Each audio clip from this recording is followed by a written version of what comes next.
Welcome, everybody. I'm Misty Beryle, the owner of Mindful Living Wellness Center here in Salt Lake City, Utah, a place to bring intentional healing and balance through physical, mental, and emotional care.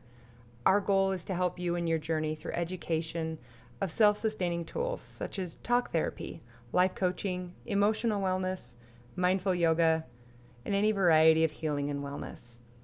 Our purpose for these podcasts are to share information about staying well, however that may look like for you, our listener. Thank you for joining us and welcome to Please Wash Your Hands.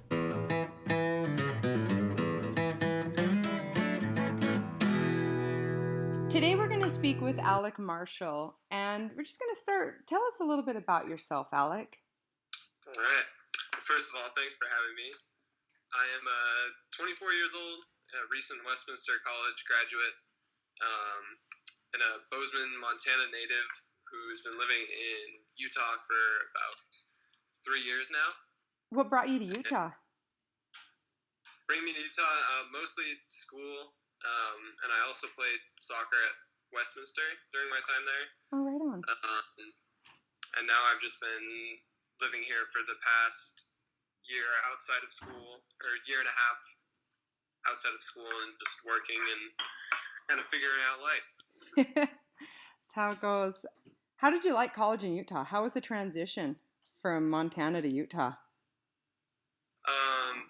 So I went to a different school in California for 2 years, or 2.5 years, before transferring out to Westminster.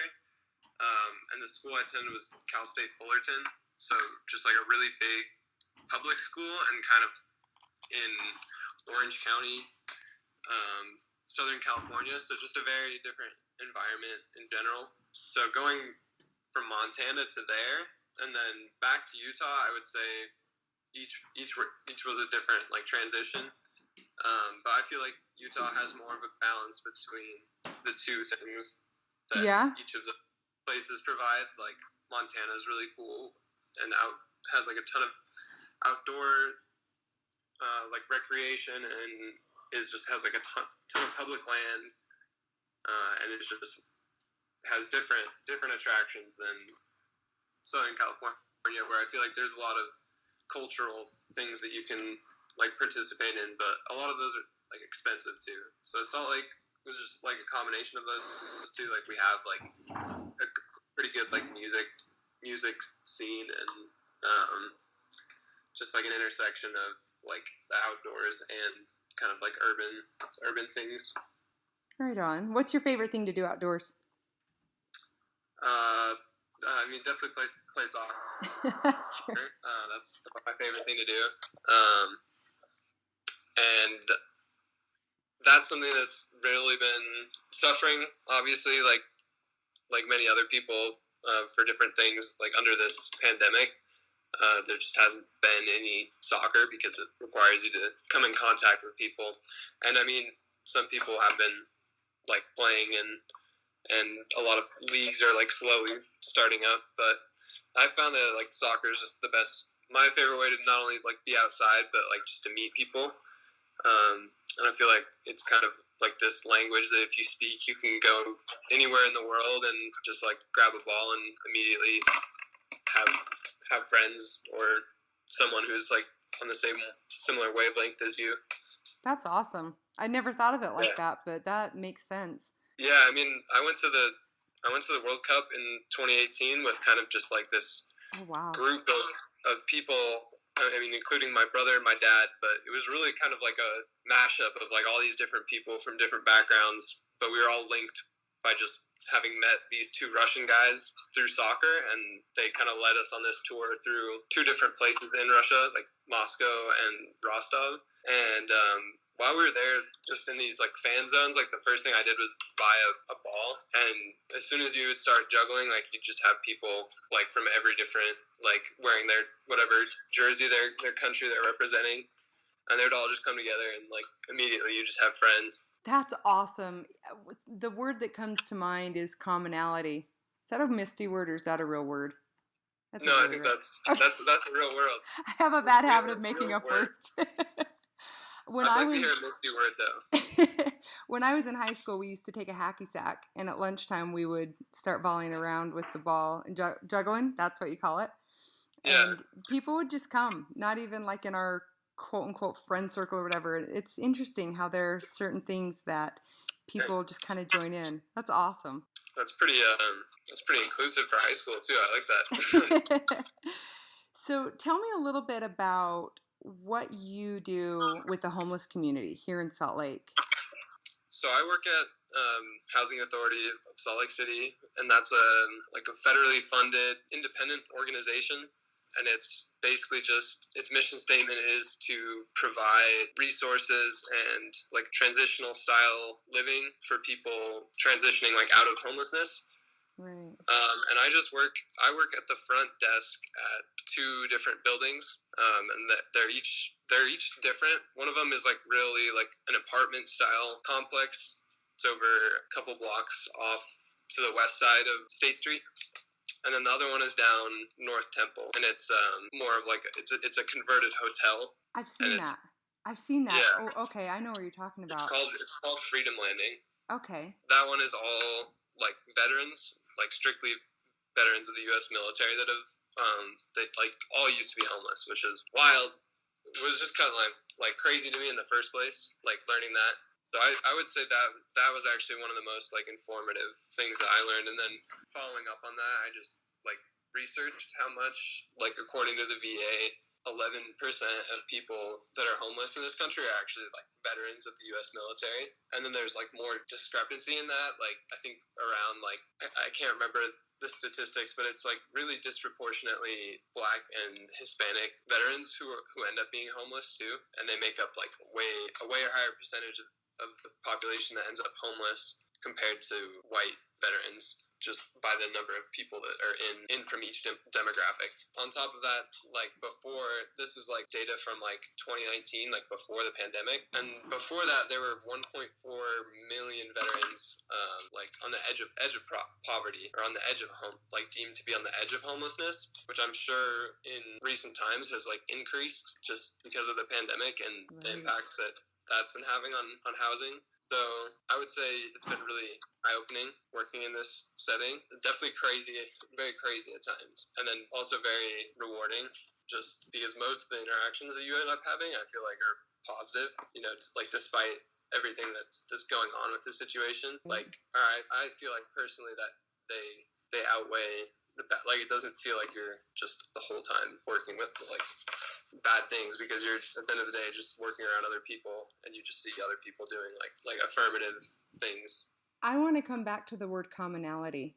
I think that's a solid one for this conversation. Like, it sounds to me like there's a lot of stereotypical, things with the homeless community and what we might assume and different things and fear. But from what you're telling me, it sounds like there are maybe on the human level, the commonality that people have when you're interacting with them and seeing them as people rather than a stereotype. Yeah, definitely. Like, I mean, there's just a very human side to it that working in that setting exposes, I think, more so than you would get if you weren't, like, either hyper aware or, like, having discussions with people in those settings. It's interesting. There's not a juggle that we can get into with a homeless community per se.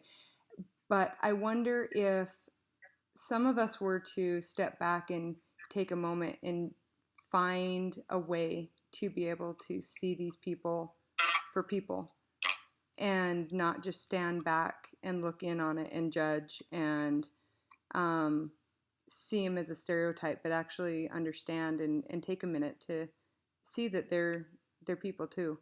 Yeah, I feel like just having some sort of conversation alone is just a way to be more aware of that. So regardless of if you're having it with someone who's experiencing that, like you don't have to go out of your way to like intrude on people's lives just for you to have the experience of like talking to them.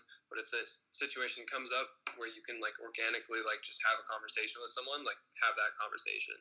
Do you see a lot of volunteering from the community? Yeah, there's a lot of, during the week, there's a lot of people that like donate clothing, I mean, right now we don't have it. We have a no guest policy. All right.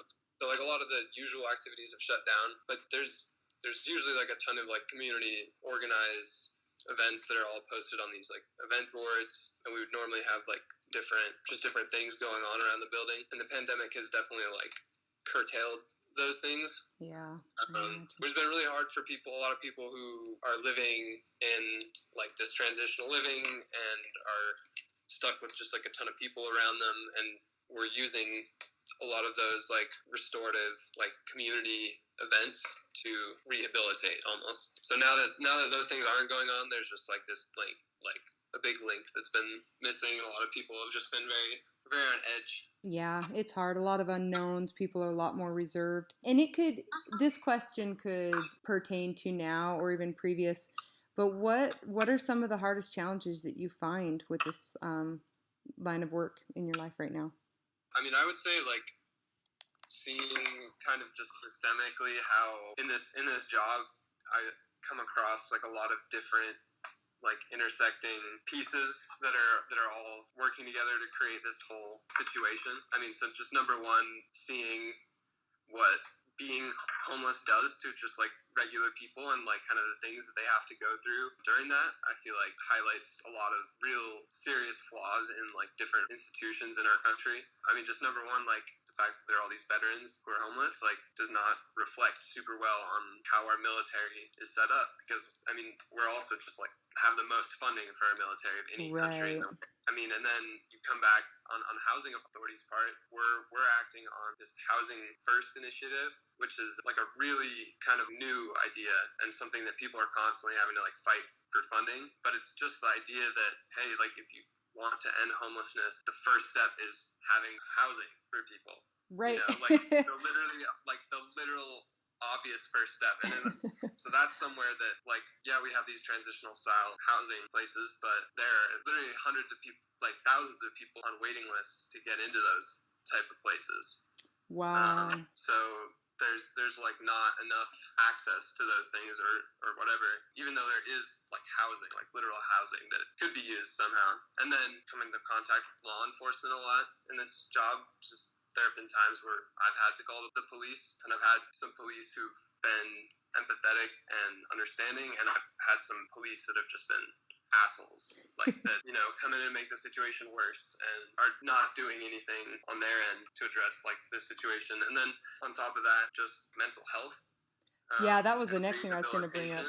Those organizations are like probably the most important step, like that, like rehabilitation and just communal outreach is, I think, like probably the number one thing that's cited as a way of, once you have housing, like how do you address this issue and the psychological and physical trauma that like comes with being homeless, and like homeless in America especially. Yeah. So we need more of that at like a community level, and the ability to like really get people into these places. So right now, when we have someone who like clearly needs help, we only have the ability to really suggest they do it. There's no way of really mandating someone goes and checks into one of these places unless like the police do it. Like the police can do that, and the police aren't, like I said, not always inclined to do that. Like sometimes they're more inclined to just throw someone in jail. I'd say that's like the most important piece, like once you like establish like that housing first side of things. Now it sounds like the right path. I mean, you get the shelter, and then you can work on the mental aspect, because from what I've seen, just completely uneducated, just observation, a lot of the homeless do experience mental health challenges. And I know when you were talking about the veterans, I had heard that they had increased the funding. This was back at the beginning of 2020 for the mental health for the veterans. Have you seen that trickle into the system at all? Like the increase of funding for them for mental health? I mean, I started working at Housing Authority in mid-February, so I haven't really been there long enough to see anything other than kind of right before the pandemic and right after. Yeah. So I haven't really been exposed to as much of that. Is the Salt Lake City after-school program the same or a completely different program that you work with the homeless community? Is that the... Yeah, that's completely different. Okay. I've done that for a year and a half. That was like the first thing that I started doing once I graduated. And it's the city's aftercare program. It's called Youth City. Okay. Is it working with the inner city kids, like in giving them a place after school programs?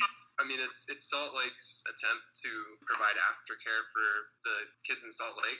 So it's meant to be like a really accessible program, and I think it is like probably the best funded aftercare program in the state. So we have really good funding to provide grants and different things to allow us to have like a sliding scale and provide some people with no charge attendance and other people based on their income. That's awesome. Yeah, so it's super accessible, and I know we have refugee grants and things like that as well. So yeah, it's been, I would say it's a really like intersectional view of the youth in Salt Lake, because there's also 5 different sites located around the city, and so mine is up in, it's called Anger Hall, and it's just like kind of up Memory Grove if you've ever been there. Yeah. Yeah. There's like this old historic building that used to be a firehouse that's now this Youth City aftercare building. Oh, that's cool. Yeah, and so working there, you get kind of a mixture of kids that live in the avenues and kids that live on the west side of down off of that left side of the Capitol. Right. And then obviously some people live elsewhere and commute, but most people live in that immediate vicinity. Sounds like a really successful program, like properly funded and well utilized and well ran. Yeah, I would agree. If there is a way, without digging too deep, I guess, the contrast between working with the homeless and the funding there and the way that program's ran and the way this after school program is run, do you see the possibility if the homeless care program, or well, I know that's not what it's called, but if it were ran a little differently, a little more efficiently, better funding, do you think from what you've seen it would increase the, how do you say, just make it better? Yeah, and one of the reasons that Youth City is so successful is because the person in charge of getting the grants secured for the program got, like, I can't remember how much it was even, but it was a multi-million-dollar increase in funding for these things that we're doing. Yeah, the funding makes a huge difference, and Youth City just got this funding renewed. They had people come and review each site, and that was one of the things that I did working there, is had this person evaluate our site and like evaluate my practice of aftercare to see if we were, just as one of the ways of assessing if we were going to get that. So it was cool to just see that like up close, like that working. Yeah. And the person who was in charge of securing those grants actually is the person now that's in charge of like a similar role for Housing Authority. Really? That's great news. That's awesome. It's an interesting crossover. Yeah. So tell me your favorite part about working with the youth and with the homelessness. Like, what's your favorite human aspect? Like, what's your favorite part of it? Yeah, I mean, I would say in both cases, just like working with the people side of things is really cool. I think like working with kids, just having the ability to have such a positive guiding impact where you can really offset a lot of things that they might be experiencing with just like some stability and intentional care and stuff like that. So I have probably so many different experiences there where that is affirmed. And then it's the same thing at both jobs, working with these people who have seen a ton of trauma and a ton of like failure on the system to sufficiently care for them, and now even in those like situations there's still like communal care and just acts of like humanity and stuff like that. I know it's kind of corny sounding, but no, it's awesome. I love it. So the next segue would be, do you find, first of all, let me ask you, like, what kind of mindful practice or yoga or meditation do you have in your life? And do you find it carry over to how you respond or how you kind of work with the clients, if you will, in your life? I don't think I practice as intentionally as you described, but I think just having moments of introspection, so just like trying to reflect on things, sometimes writing them down, sometimes drawing, or like sometimes just having a conversation with someone. You know, I think that mindfulness and meditation and whatnot, I think it's overthought. Like, I think people do it more often than not and don't even realize they do it. sometimes when we'll be going on like a family trip or something and my kids are like, I want my phone or I want my device, or I'm like, no, just stare out the window and use your imagination. And it was this last weekend that I realized that connection. I'm like, oh my gosh, this whole time that I would be staring out the window not while I was driving, but like, when you're just kind of staring off in the distance at nature and you're just thinking, I'd never labeled that as like meditation or mindfulness. And I think too, people think that meditation is extremely formal and you have to be in silence and you have to be like in a position.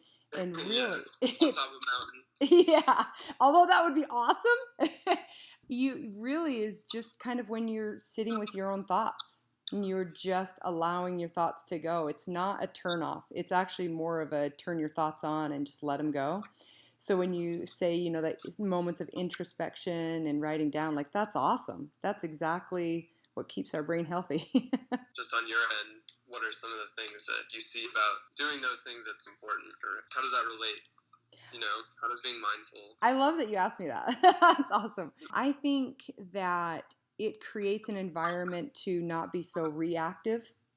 If you're used to your own thoughts and you are familiar with the way your brain works, you tend to be less reactive. And revisiting the comment how there's some police officers that are empathetic and a little more thoughtful in their actions and their interactions with the homeless community. I can't imagine how difficult it would be to be in that environment. And a little disclaimer, like, you never know what they go through and how they're treated. So I'm not going to like pass total judgment on them.